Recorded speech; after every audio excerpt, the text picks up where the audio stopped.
गंजाम जिले में बहु प्रसिद्ध मां दंडकाली यात्रा बहु आडंबर गाँ ठारू सहर जाए पालित होउछि।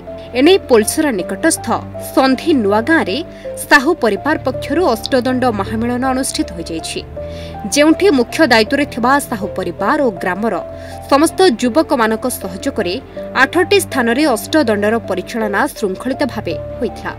चलित वर्ष मां काली महामाईक महामेलन रे गहंगु, खुंकुंडिया, भामसियाली, कविसूर्यनगर, दहीमुंडली, मोराबाई, गुंठपड़ा और गोलिया दंड को नहीं अष्टदंड महामेलन अति श्रद्धा एवं आस्थार सह पालन करा जायछि।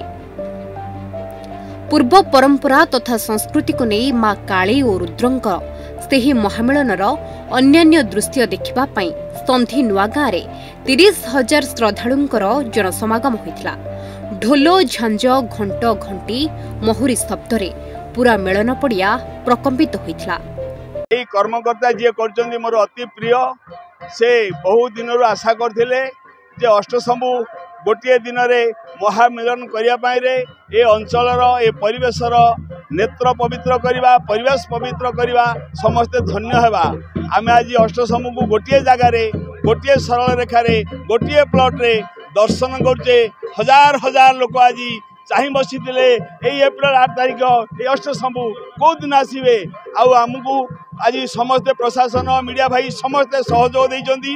अति सुंदर श्रृंखला सहित महामिलन मांगर महिमा बहुत कहले अत्युक्ति हेब ना। महिमा सारा ओडिशावासी को एवं गंजामवासी को ब्रह्मपुरवासी को ता सहित जी कर भगवान साहू से प्रत्येक वर्ष पंचदंड करते वर्ष अष्टदंड कर आमे मु आसती दर्शन करने सका नगर परिक्रमा सहित मांगर महामिलन है, ता सहित पाणीदंड भी है और राति मांगर आलती और 108 आलती सहित अष्टदंड आसछंती। प्रत्येक जगार श्रृंखलार सहित कार्यक्रम चलुची और आखपाख अंचल ब्रह्मपुर सहर सारा ओडिशा आसुँच, जहाँ गंजाम जिलार गोटे ऐतिह्य परंपरा बजाय रखिंट।